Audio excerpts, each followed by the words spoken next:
After I and Ayn Rand's coworker, the one everyone calls her first love, suffered a traffic accident.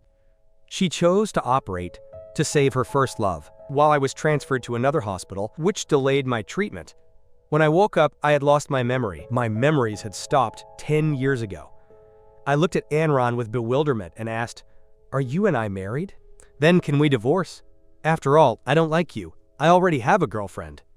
When I was rescued, I still retained some consciousness. I heard that I was going to be transferred to Nathan Hospital, and I rejoiced in silence because Ayn Rand worked there. She was one of the most prominent clinical doctors in the country, and also my wife. But that day, there were several accidents with buses. There were many dead and injured, and nearby hospitals were saturated. Luckily, they took me soon, and I managed to enter the emergency room. However, just before the operation, someone ran towards the doctors and shouted, "Dr. Ayn Rand, outside there is a patient who asks to be treated first." Upon hearing it, although my consciousness was already fading, I gripped the sheet tightly because I knew that time was life. A second of delay could mean death. That patient wanted to snatch away my chance to live, but soon I calmed down. Ayn Rand was not a weak person. Unless the other was more serious than me, she would never accept, and from what I heard, that guy still had the strength to speak, so he couldn't be that bad? It would be enough for Ayn Rand to clean the blood from my face for her to recognize me. After all, we are husband and wife. She would undoubtedly save me first.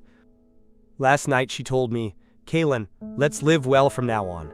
I had waited for those words for so long. Finally, she had opened her heart to me. Our 3 years of marriage had been as cold as ice, only in rare moments of intimacy. Could I feel a hint of tenderness in her? Most of the time, she was nothing more than the distant and reserved Dr. Ayn Rand. Everyone knew that she didn't love me.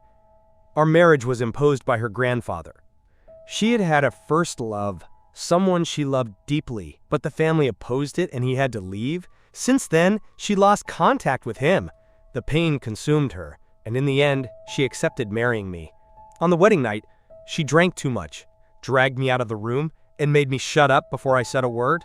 Afterward, it was rumored that she only married me because I looked like him by 70%, but I never believed it. Although our marriage was an agreement, I loved her truly. I was willing to wait even if it were 3 years. It didn't matter because finally, she had told me that she wanted to live well with me. I couldn't die in an accident like this. Just last night, I had promised her that I would be with her all my life. That night, Ayn Rand behaved like a child. She took out paper and a pen and made me sign a promise. But before I could do it, she received an urgent call and had to leave. Before leaving, she hugged me and said she would return. I waited for her for hours, but she didn't return? Surely she was busy at the hospital. I had already gotten used to it. It was always like that. I thought that paper must still be there. When I got better, I would sign it in front of her, with a thumbprint and everything. With that thought, my consciousness began to fade. The pain spread throughout my body. I was about to faint, but they hadn't taken me to the operating room yet, nor had they administered painkillers. Why? In the middle of the dizziness, I heard a voice. "Dr. Ayn Rand, the patient who asks to be treated first is Dawn." Upon hearing the name, my clouded mind regained clarity for an instant. I had heard talk of him. He was Ayn Rand's first love. Would Ayn Rand choose him before me? No, impossible. They brought me first, and besides, he could still say his name, so he wasn't as serious as I was. Under no criteria should Ayn Rand save him first. I tried to lift my right hand. I wanted her to see the ring on my ring finger, but my strengths were insufficient. My arm barely rose before falling again. With my heart burning with desperation, I heard her firm and hurried voice, "Save him first." I didn't know what happened next. The following morning, when the first rays of the sun illuminated the city, Ayn Rand left the operating room exhausted to the extreme. A nurse approached her running. "Dr. Ayn Rand, the patient in bed 3 wants to see you. It's Dawn." Upon hearing the name, her gaze darkened. "Tell Dr. Lopez to go. I'm tired." In reality, she was still angry with him? Dawn had left without a word, leaving her tormented for years. She had decided to forget him and live well with Kaylin, but he returned saying he had his motives. And who doesn't have them? She also married me out of obligation. At first, she thought to treat me with coldness. But upon seeing Kaylin's face at the wedding, her heart trembled. That wedding night, she shredded a sheet. The next morning, Seeing the young man's body covered in marks, she felt cruel. Afterward, she imposed a rule. She could only return home twice a week. She feared that if she saw me too much, she wouldn't be able to control herself. Kaylin was like a poison. The more she tried to pull away, the more she felt attracted. For 3 years, she held it back until last night she failed completely. She no longer understood her own feelings. Only one thought remained in her mind. Even if I don't love Kaylin, I will have him by my side all my life. Even if they discovered her, even if he hated her, she couldn't let him go. She knew it was shameful, but she couldn't do anything else. Back in the break room, Anran took off her white coat and suddenly noticed that something was missing. Of course, the broth. Today, Kaylin hadn't prepared her soup. Every time she worked late, Kaylin, was the one who personally brought her the food. But last night, she was busy all night. She didn't even call me once. Upon realizing that, Anran felt at the same time anger and worry.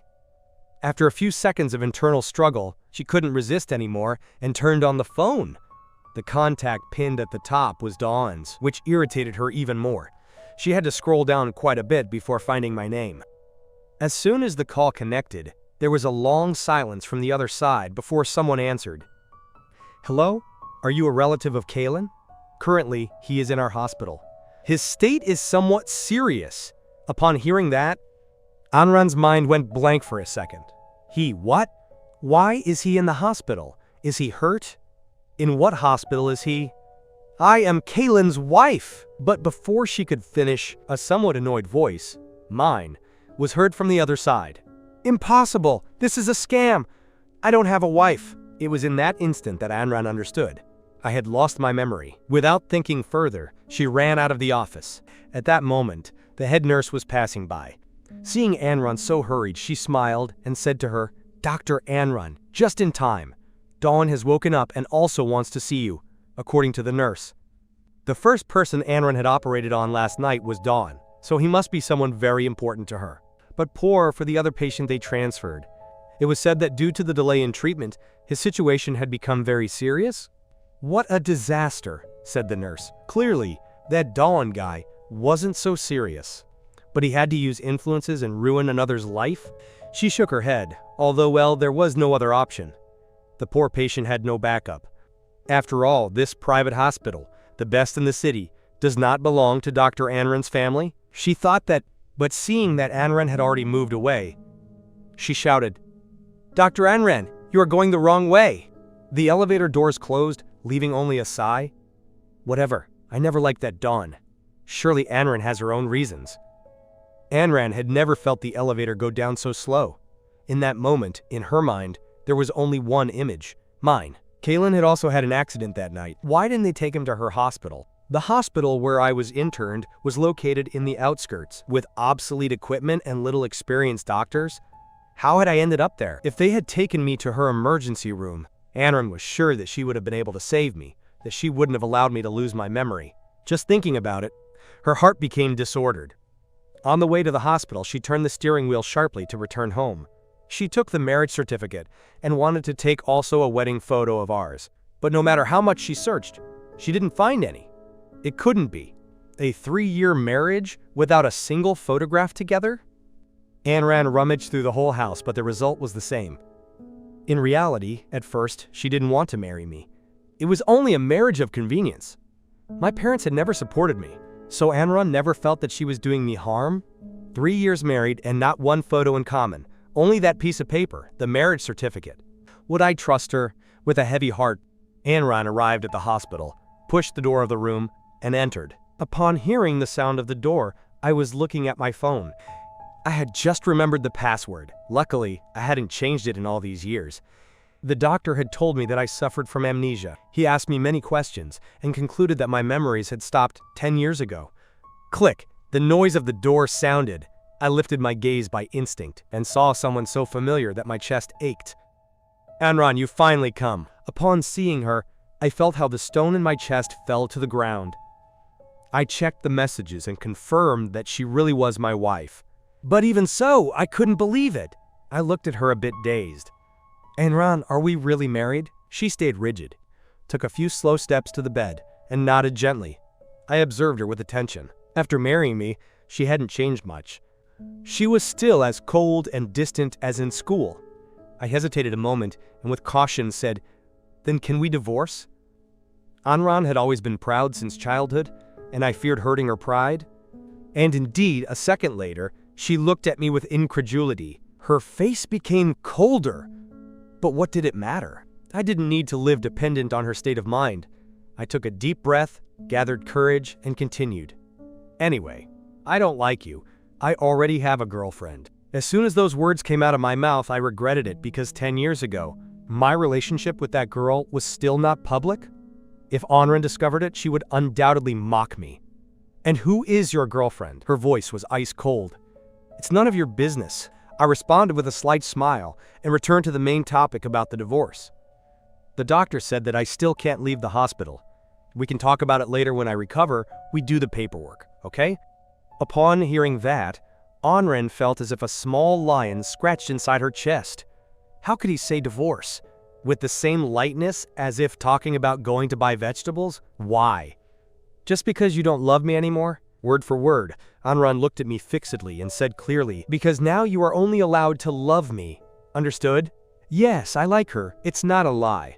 I opened the conversation log between the two throughout the years. The messages were almost all mine. "Have you eaten yet? Did you sleep? It's cold. Wrap up well. I prepared a soup for you. Today is our wedding anniversary. I have reserved a table at the restaurant. Could you return a bit earlier?" And hers? Never more than 3 words. "Already ate. Already slept. Busy." The more I read, the more my heart ached. Yes, I like her, but she never loved me. Anran, do you think I'm pathetic? Your life is so glorious that you need me to kneel? To flatter you? If not, then I really don't understand why you don't want to divorce me. Who kneels to flatter whom? Replied Anran with a cold voice. Upload our entire chat history to the internet to see if it's me who begs you or you who begs me. Clearly, if you didn't love me, why would you keep torturing yourself? I smiled with bitterness. My voice came out low. Neither do I understand it. How is it possible that after 10 years, I'm still used to you tormenting me like this? Anran, tell me why. She didn't respond. She only told me that I should recover well and offered to be my personal nurse. She took care of me day and night without ever moving away. I really wanted to know, why did no one else come to visit me? My phone was clean except for a single name. Anran. Anran, why did I have an accident? Was it the other driver's fault? I hesitated an instant and added, where was I going? I clearly remember that I don't know how to drive. I don't know either. Her voice was so low that it sounded guilty. And my parents? Why don't they come to take care of me? They are busy with work. Besides, I am already here. No one else is needed. I have too many gaps in my memory. I only remember my parents' faces when they were young. By the way, I frowned. Is it true our thing was a marriage of convenience? It can't be. My parents would never allow me to marry someone I don't love. Our parents are abroad, traveling with your younger brother. Younger brother? I have a brother? I looked at her with incredulity. It couldn't be. His brother is only 8 years old. Your parents adore him, so they let you marry their own eldest son. I lowered my head without saying anything. The memories of my childhood passed fleetingly through my mind. My parents loved me, but deep down, it seemed that I disappointed them. The house is so big. Sooner or later, the estate will be yours. But what's the use if the eldest son is so docile? I closed my eyes, and for a moment, I wondered if this was all just a bad dream. Those words kept resonating in my head. They used to say, I wish we had a daughter like the Lopez boy, both intelligent and talented. And if on top of that they marry one, she wasn't capable, life would be perfect. So that wish of theirs had already been fulfilled and I ceased to be necessary? Thinking about that only reinforced my decision. Whatever it was, I had to divorce Anran. Anran, do you know Mabo? I asked suddenly, taking her sleeve with anxiety. Who? Who is he? She answered while wringing a towel, tightening her lips. I took a deep breath, with my cheeks burning. He is my boyfriend. Mabo was my entire youth. No one could compare to him, not even Anran. Crack. The towel in her hand broke in two. Kaylin, repeat that again. Her voice was as cold as steel, her eyes fixed on me, propped in the hospital bed. Now you don't have any boyfriend. You only have a wife, and it's me. She said it like an order. I looked at her, trying to maintain calm. But I have lost my memory. I don't remember you. I only remember Meibo. In silence, I made my calculations. Anran, let me go. You don't love me, and in my heart there is another person. He is dead, said Anran suddenly with a gelid voice. Impossible! I shouted with desperation. Meibo cannot be dead. The man I love so much cannot die. She still didn't lift her gaze, her eyes sharp as blades. But it will be better if I don't find him. Kaylin, what you do now is called adultery. I trembled with rage. You don't love me, but you don't let me have an affair either? No, I don't let you. Her voice became deeper. Her strong hands rested on my shoulders, forcing me to stay still. And before I could break into tears, her tone softened slightly. Don't move. You could hurt yourself. The wound is going to hurt. I stayed motionless. Her hands slowly caressed my head, carefully combing each strand of hair. Kaylin, I am going to make you remember everything. You are the man I love, and you are only allowed to love me. I closed my eyes, whispering, No, I will only love Meibo. A month later, they finally gave me the discharge, although inside I resisted. I had no choice but to return to the house where Anran and I had lived together. My parents finally came to visit me that day. Anran was not at home. While I was sitting in the living room, the maid led them to me. They didn't come alone. They also brought my younger brother. His name is Jayahao, which means the hope of our family. Just by hearing the name, one can already notice that he and I are completely different, perhaps because of the blood bond. Although I have lost my memory, I felt a certain spontaneous familiarity toward him. I approached with kindness and asked him in a low voice, What is your name? But Jayahao didn't respond. He frowned and looked at me with seriousness. You are really despicable. You have been occupying my sister-in-law's place for so long? Don't you know that there is only one Dawn? And besides, he is also gravely injured? The name Dawn resulted strange and familiar at the same time, leaving me bewildered. I asked, Who is he? My parents looked at each other, visibly uncomfortable. Finally, my father spoke. He was your tutor. If you don't believe me, ask your mother. My mother snorted with coldness, and my father continued with a forced tone. Back then you didn't listen. You insisted that he continue giving you private classes. Your mother and I planned to give him some money so he would cut all relation, to avoid you and Anran getting into more problems. But last month, an unexpected accident occurred. Dawn also had a car accident, just like you. Your brother worried about him. We worried about your brother, and that's why we asked Anran to take care of you. Only she didn't receive our calls. I looked, and a bitter sting pierced my chest. So they knew that I also had an accident? As parents, shouldn't they have cared for their own son first? Or is it that now that they have Jahao, I no longer matter? My father lowered his head. His voice became weak. I know, but your brother was still studying abroad and your mother was busy with work. The more he spoke, the more his voice faded, until it fell into silence. I looked at my mother. She didn't show even a hint of patience. And why so much drama? You are the older brother. You should behave. Your father and I took your brother abroad to study, and you, who stayed here, already have Anran as a wife. What are you complaining about? Don't compete with your brother for affection. For more than 10 years, we have pampered you more than him. We have been too good to you. I smiled with bitterness. Yes, too good. If Jahao had been born earlier, maybe I wouldn't even exist. Although I don't remember much, I can imagine how many times during those 10 years I felt unfairly treated and forced to remain silent. Fine, I said between my teeth. Since you have your perfect son, I will just be fine on my own. My mother glared at me. What nonsense are you saying? The blow to the head has affected you. Are you going to live alone? Don't forget that you married Anran thanks to your parents building all of this for you. Weren't you the one who loved her so much? My father, red with anger, seemed to feel betrayed by his own son. I stared at him and said calmly, Well, I don't love her anymore. I can annul the marriage. The air froze. I looked at my father, in my memories. He was once a man who belonged only to me?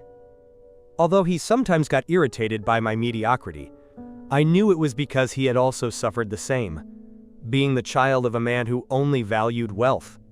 In many families, the important thing is to have an heir. In mine, the valuable heir was the younger one. My father spoke with severity. No, annulling the marriage would be to dishonor the family. Do you want to break the alliance between the two houses? I let out a brief laugh. So I married Anran not for love, but for convenience. If the benefit is large enough, I suppose they would even sell their own son? I didn't say more. After all, they raised me. If I had to give them back something, even if it were my marriage, I couldn't oppose it as long as Anran didn't ask for a divorce. I would continue living in this illusion. When my parents left, only Jia Hao stayed, saying he wanted to see Anran in private. He looked at me and asked in a low voice, "Hey, when is my sister-in-law going to divorce you?" I froze. "That is what you desire most?" "Of course," he responded without hesitation. "That way Dawn can return with her." I smiled with a gaze darkened by that man. "So him?" "Yes, he is very good to me," Jia Hao said with innocence. "He taught me to save water, to save electricity, and also not to waste food." "I see," I responded with a cold smile. "He seems like an excellent tutor." "Yes, he is." He nodded without noticing the irony in my voice. "Just for a few lessons on saving, my brother admires him so much." There must be something else, much more than simple lessons in home economics. "Dawn is much better than you. Stop pretending. You have never loved me." Jia Hao spoke with a reddened face but with a firm voice. "Dawn already told me. He said that before I was born, you were the only young master of the family, but now you are just someone of no importance at home." The boy spoke with a trembling voice, striving to appear brave. "Give Dawn back his wife. I won't compete with you for mom and dad." "I can leave home." "Who gave you permission to leave home?" My face hardened and I shoved him directly out the door. Before leaving, since he couldn't see Anran, he still protested with indignation. "Kaylin, you are really horrible." The car accident was not Dawn's fault. So stop clinging to his wife already. It was because you didn't drive with care. You almost made Dawn. Before he finished the sentence, a white light pierced my mind for an instant. Confused memories returned. In that accident, I was in front, but Anran ran to save Dawn first. I almost didn't survive. The memories were chaotic, painful, and I only remembered a bit of all that. After Jia Hao left, I slept all afternoon. Upon waking, Anran had already returned from the hospital. Her body carried a faint smell of disinfectant. It was not a smell that I disliked. She fed me and then wanted to help me bathe. "Don't misinterpret it," she explained with a docile voice. "Your body is very weak now." I believed her, but I realized more and more. She was repressing herself. She wanted to do it with me, but I always treated her as if she were air. I didn't even allow her a minimal touch even now. "Let me do it alone," I responded dryly. Anran moved slightly, nodding softly. It irritated me. In reality, I had noticed it some time ago. Anran looked at me with a mix of obsession, desire, and frustration. Perhaps her thing with Dawn was a pure spiritual love, but the desire inside her had never been extinguished. I didn't like that cold and burning duality of hers. Just thinking about it weighed on me like a stone in my chest. Then I let out, "Anran, my boyfriend looks like you, only he is a bit prettier." She froze with a darkened face. "What does looks like me mean? And what does prettier than me mean? You like him only because he looks like me?" Anran clenched her fists, her eyes reddened. "No, you cannot think more about him." I shook my head. "I can't help it. Now I only have Mibo in my mind. I really like him. You don't understand it." I rested my chin on my hand with a tired voice. "Besides, you also betrayed me. In your social networks, the only photo in which you are with someone is with another man. That man is Dawn. So that first love of yours, it turns out that everyone knew." Anran was paralyzed. She hadn't used social networks for a long time. But she remembered the photo from years ago when she and Dawn had not yet separated. He had uploaded it from his phone and told her, "Don't delete it."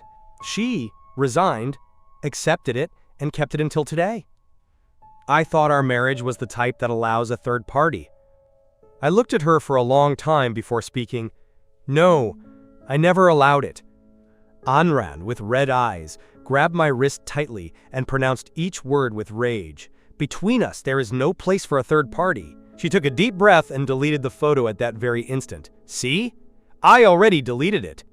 Now, it's your turn. Forget about that, Mibo boy." Did you hear me?" Her voice became so firm it was scary.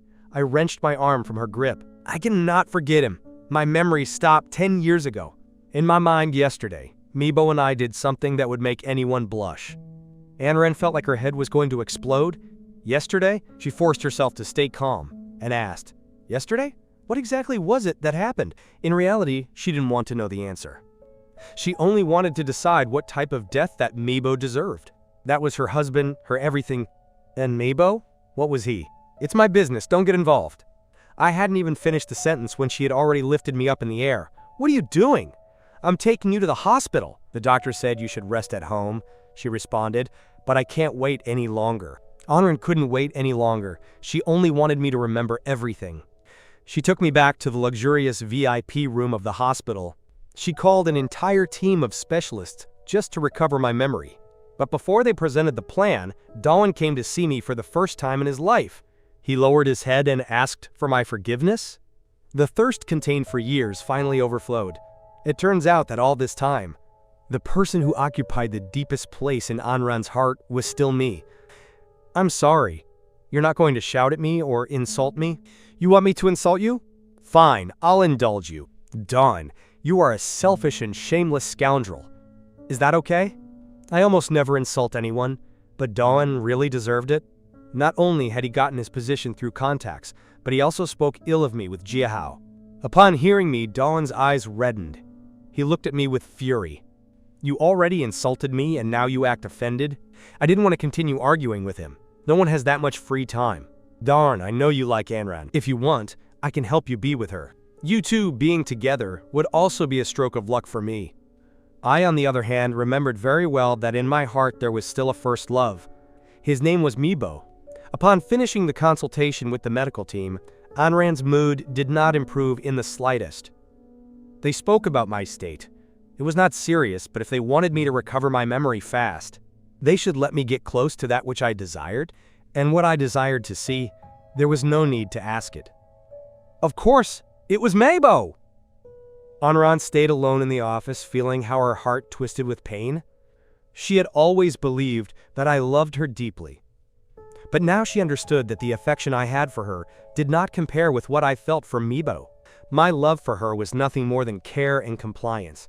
I worried about her. I complied with her, but every time I mentioned Mibo, my timid smile and the light in my eyes made Anran see me for the first time as a teenager in love. In reality, Anran and I were not close in school. She didn't even have clear memories of me, but even so, she couldn't stand the idea that in my youth I had loved another. Had they ever kissed? Surely yes. Just thinking about it made Anran's blood boil. At that moment, the landline phone at home rang. It was the receptionist. Someone from the publishing house wanted to speak with the madam, since they couldn't communicate with Kaylin. Since I entered the hospital every day, I had several medical tests and I didn't carry the mobile with me. The publishing house couldn't locate me, so they called home. Anran was very busy and 99% of the calls were handled by me, so she didn't think much of it. The publishing house wanted to publish my novel. I was very happy and accepted immediately. I have always been someone who likes to share, although there was a time when I hid an unrequited love. Then I turned it into a story so that one day many people could read it, but there was no danger. That person would never know because she was never interested in what I did. When I read books, she thought I was just killing time. When I used the computer, she thought I was playing. She never cared about my past, nor did we talk about the future. That person was my contract wife, Anran. When Anran opened the first page of the book, she only needed a second to realize Mibo was her. The lines were bittersweet, vibrant. Do you know what it feels like to spy in silence? It's when you are near the person you like, but you only dare to be a small, discreet thief. Today I have stolen the heat from Mibo's body. The passage described how, after playing a soccer match, she came to offer me water, and during the whole time I didn't dare to get close. We only brushed fingers by accident. Less than a second, and that small spark made me happy for days. With just a few lines, Anran remembered. In the last year of high school, a boy with a flushed face had handed her a bottle of water. Upon approaching, he still carried a faint sweet aroma. So it was from that day that she had known him? A student from class 12A, slow, obedient, and kind, named Kaylin. Only at that time, she didn't pay attention to him. She didn't even remember his face. Now a wave of emotion invaded her, not knowing if it was nostalgia or remorse. She turned the page. Our first kiss occurred on May 21st, 10 years ago. So that was the first kiss Kaylin had spoken of? Of course, in the novel, it was only imagination. The whole book mixed reality and fiction, a combination of true memories and invented dreams. His unrequited love was sweet and painful. But for Anran, her mood changed unexpectedly. The more she read, the lighter she felt. It turned out that the person Kaylin had loved was herself. She was jealous of herself, and yet she couldn't help her lips from curving. For the first time, she understood. Being loved by Kaylin was such an intoxicating sensation. She only regretted not being able to run immediately to the hospital to hear him repeat once more, "I loved Meebo." But just at that moment, the mobile phone on the table began to ring. The door resonated suddenly with soft knocks. Dawn entered with a gift box in her arms. Looking for Anran, the smile on her face faded a bit upon seeing her former love. Her steps that were going to advance stopped halfway. Noticing that, Dawn left the box directly on the table. "I made this cake myself. I wanted to thank you for having saved my life." They had been a couple many years ago, and although they had been time without seeing each other, in front of her, Dawn still retained that confidence, as always. "I've heard that for saving me, you almost delayed Kaylin's treatment, right?" "I suppose Kaylin still doesn't know it, no?" Dawn's face filled with guilt. Anran was already moved by reuniting with her ex, but upon hearing the second half of the sentence, her expression hardened instantly. "What did you just say, that I delayed Kaylin's treatment?" Dawn's eyes opened wide, faking surprise. "No. You didn't know? He and I had the accident together. Kaylin was right in front of me." Saying that, Dawn lowered her head and her voice trembled weakly. "It was my fault. I was bleeding too much. I was afraid of dying." So her voice sounded fragile and pitiful, but Anran no longer listened to anything. That night, the bus had an accident, and there were many injured. As a doctor, she couldn't know who was who, nor the exact order in which they were treated. She had believed that Kaylin had bad luck, because when they transferred him to the hospital where she worked, the emergency room was already saturated. She remembered that night. She could have been the one who treated him directly, but it was her own hand that pushed him away. She had thought that she still hadn't forgotten Dawn. That's why she chose her first, but if she could choose again, the if-onlys would no longer exist. Suddenly, she remembered a fragment of Kaylin's novel. "Today, I have fallen in love a bit more with Meebo. He clearly could save his friend first, but he chose to treat a stranger by his side because he arrived earlier and was more serious. He said, people must be saved according to gravity, not according to the face." Maybe it was in that instant when I really loved him, she murmured to herself. "So, do I still love him now?" "Anran, what's the matter with you?" asked Dawn worriedly. "Is Kaylin angry with you, or is your family pressuring you?" Upon hearing that, a spark of resentment crossed Dawn's heart. Years ago, it was not because of Anran's family that she had to separate from her. If only she had been braver then, now, even if she were no longer the rich young lady of before. As long as she could be with her, she could live peacefully and without worries. Thinking of that, Dawn grit her teeth. Her gaze became softer, and she took a step towards her. But Anran raised her head, her voice as cold as ice. "From today on, don't come looking for me again." A brilliant tear rolled down Dawn's face and broke into 1,000 pieces. And I, at that moment, was just outside the door. I heard every word between the two, but, curiously, it no longer hurt so much inside. Maybe in the instant she let go of my hand, I had already accepted it. It's okay. Reality is reality. And novels are only novels. Meebo's light will never illuminate real life. When I learned that the publishing house had called Anran, I didn't worry either. I thought that even if she read the novel, she wouldn't recognize that she was Meebo, because almost everything in it was just my fantasies. I imagined that she and I loved each other, that I married her. Only a few small details were real, but I believed she wouldn't remember them? Who was going to imagine that she remembered everything? In the last year of high school, when you gave me water after the match, you always lifted your head, but I could still see your profile. I still remember the soft scent of vanilla from your skin. I don't understand why she remembers it with such clarity. Perhaps she just has a good memory?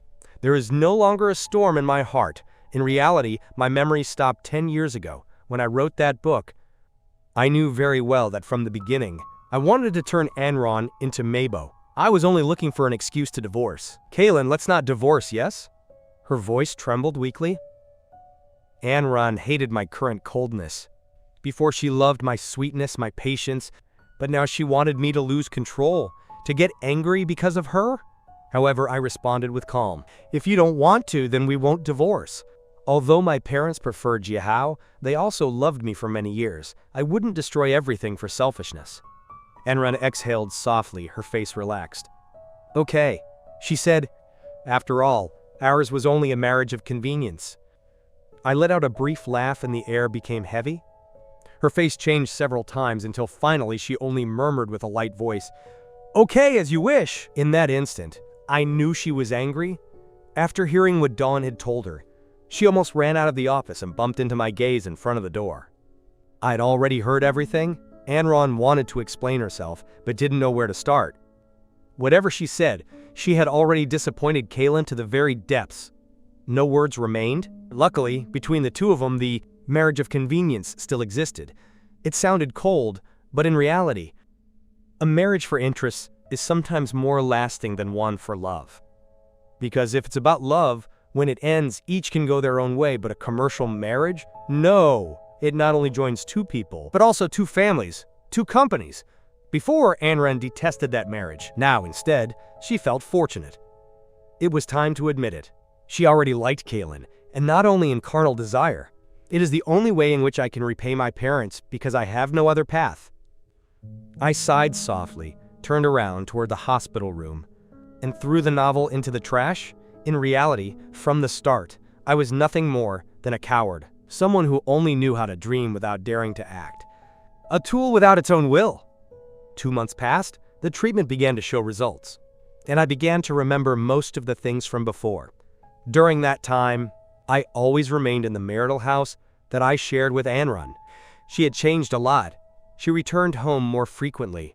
Sometimes she even cooked, and from time to time she prepared small surprises. Sometimes looking at her, it seemed to me I was seeing a fictional character, Mabo, that woman from my novel. But I knew it well. Mabo was a creation of mine, and Anran was not. That night, Dawn and I took the bus from the airport back to the city. I had no idea that the woman sitting right in front of me was Anran's first love. And yet she did recognize me. She told me a lot about the past between her and Anran, and also about the present. It turned out that even after marrying me, Anran continued to commission someone abroad to take care of her. Her food, her daily routine, everything was organized by her. Then I remembered so many nights awake when, after being with me, she went out to the balcony and stayed staring at her phone for a long time. In those moments, she was thinking of Dawn. If I had known then that she was still so attached to her, perhaps I wouldn't have insisted so much until now. If it were so, in this commercial marriage, I would have been the first to let go of the hand. Although maybe it still wasn't too late. That night, Anran was lying by my side. Her hand over my body seemed to send an uncertain signal. I knew that things between husband and wife were inevitable, but that day she was in her fertile period. "I haven't bought condoms," I said. "I don't want to get pregnant," she responded. "Why do you say that you don't want to?" She seemed to have no intention of stopping. I smiled weakly. "Have you forgotten? On the wedding night, you said that in a commercial marriage, there was no need to have children to avoid unnecessary ties." Her hand tightened harder over my chest, then she kept silence. I closed my eyes, thinking that the rest of my life would continue soaked in that lukewarm and loveless marriage. But then came the news from my parents. They had adopted Dawn as their daughter. Just because she also liked white liquor like them. That day they gave Anran an invitation. She didn't consult me about anything. She only threw the card into the trash can, cold and sharp. That's why I didn't know anything. When I found out, Jiahao, my younger brother, was already in the hospital. He had fainted in the middle of dinner. Diagnosed with acute renal failure, he needed an urgent transplant. It seemed sudden, but thinking about it well, it made sense. Since he was a child, Jiahao had carried my parents' expectations, always seen as the natural heir. That pressure had accompanied him all his life. When my parents came to look for me, they cried without consolation. They seemed to have aged years in a single night. "Kaylin, save your brother. Now only you can do it." Seeing them so dejected, I couldn't help but feel compassion, but what was the use? I could save Jiahao, but with one condition. I am only a mediocre son without strength. Maintaining this marriage with Anren has already left me exhausted. If besides, I must give a kidney to Jiahao, I fear I won't endure it. So either I divorce or I donate the kidney. You can only choose one thing. Using a kidney to buy my freedom? For my parents, that would already be enough. After all, that kidney had much value, so much that it could buy my own freedom. Finally, they accepted? I didn't tell Anren anything, but sooner or later she found out. And even if she hadn't, my body is mine. I decide about it. She has no right to interfere. Besides, I had already filed a divorce lawsuit. But after the operation, when I recovered, Anren still refused to sign the papers. It was unbearable. She didn't even want to return my freedom, and she said that she loved me. Fine, I had no choice but to plead with her. After all, before freedom. Pride is worth nothing. That weekend in a tea house, we sat one in front of the other. "Kaylin," she said softly, "Dawn and I from today are only strangers. Anren and us too." I'm very calm. Although now I have recovered all my memories, I know perfectly how much I came to love Anren in those 10 lost years. But no matter how much I loved her, I cannot forgive the betrayal. Anren, I admit that I cannot forget you immediately. But give me a little time, and I promise you that one day I will. You were once the only protagonist of my life, and yet, I don't even dare to write your true name. Loving you was something exhausting. I no longer want to continue tiring myself more. Anren, you know everything. I loved you to the point of humiliation, and when finally I managed to lift my head, I only wanted to overtake you once in a lifetime. Could you not even allow me that? The faint aroma of tea spread between the two of them. Anren lowered her gaze, and on her serene face appeared a rare smile. Agreed, I allow it. Finally, I, Kaylin, divorced her. The first thing I did after the divorce was to finish the end of that novel, a completely different ending where the protagonist and the heroine live happily together. When the book was published and went on sale, I organized a virtual talk to answer questions from readers. Someone asked, "Did you write the ending to please the public?" I thought for a moment and responded, "No, it was to please myself. Loving someone in silence is very painful, so at least in my stories, I want everything to end a bit better." Then someone else asked, "Does the heroine have a real model?" In the instant, an account named Mibo suddenly entered the group of readers. Everyone thought it was a new fan, but seeing that so familiar profile photo, I knew exactly who it was. To the reader's question, I only shook my head. The model of the heroine no longer exists. The chat filled with interrogations. What do you mean she no longer exists? Then before there was one. I shook my head again. No, there never was. It was only a mistake of mine. A while later, the account, named Mabo, left the group. I also turned off the computer, and that night I couldn't sleep. What was I thinking about? Maybe about the day I lost my memory, when that woman who only existed in my imagination, Anren, suddenly became my true wife? I should have been happy, but remembering everything lived between us, I realized that our end was never beautiful. I used to believe that I was the prince and she the princess, that we had fallen in love and married, but the truth was that the heart of the princess already belonged to another. In this reality, the story between her and I was a tragedy from the beginning. That's why I decided to stop it, to stop that sad story.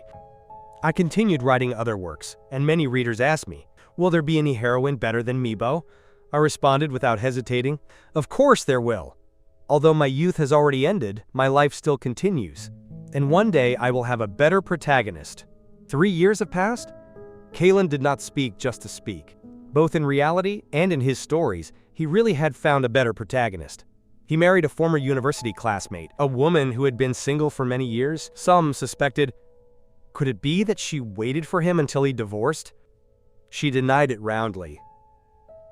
I am not that type of person. I never wanted to be the third party in discord. Then she hesitated an instant and said something that Kaylin then didn't understand. I only want to live a bit longer than the other one. Time later, Kaylin discovered the truth. She followed an extremely strict health plan because she wanted to live longer than Anren, to become the successor of his love.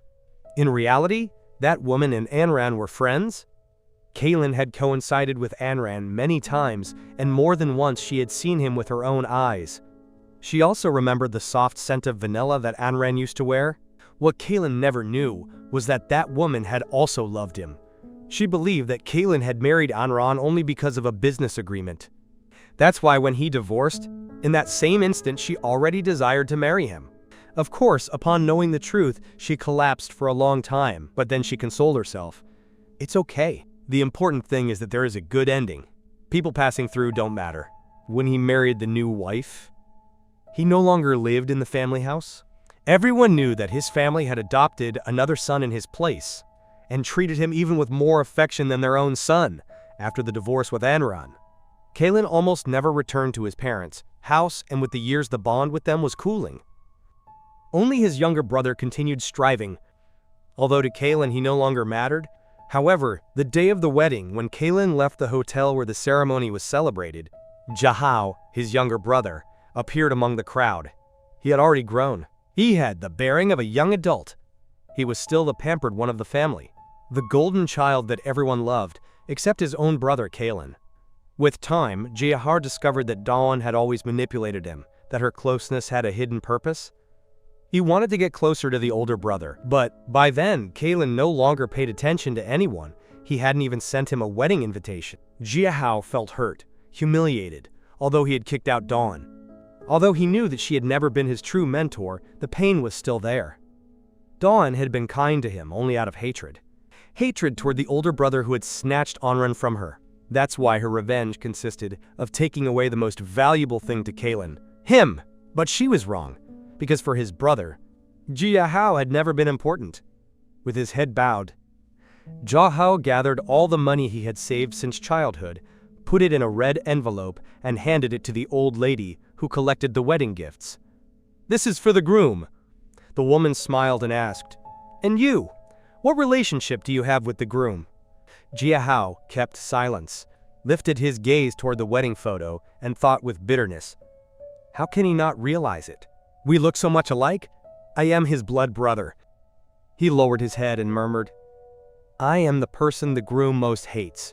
That same day, Anran was sitting in the apartment that once had been her home with Kaylin.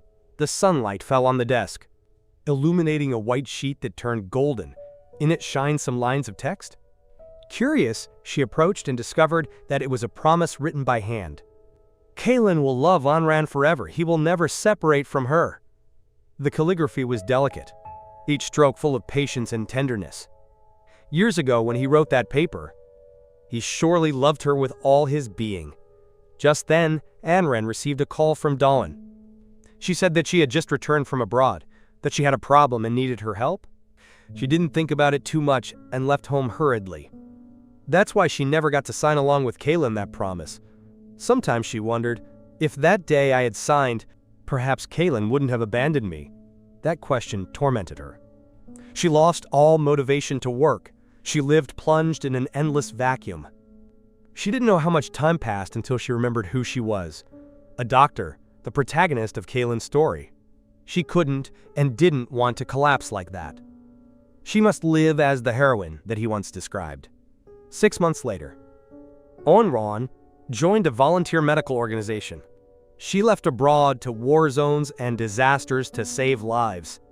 Her family worried. They begged her many times to return, but she never yielded because she no longer wanted to be Anran. She wanted to become someone better, stronger, a woman like the one in Kaylin's novel, Mabo, the one he had loved more than anyone else.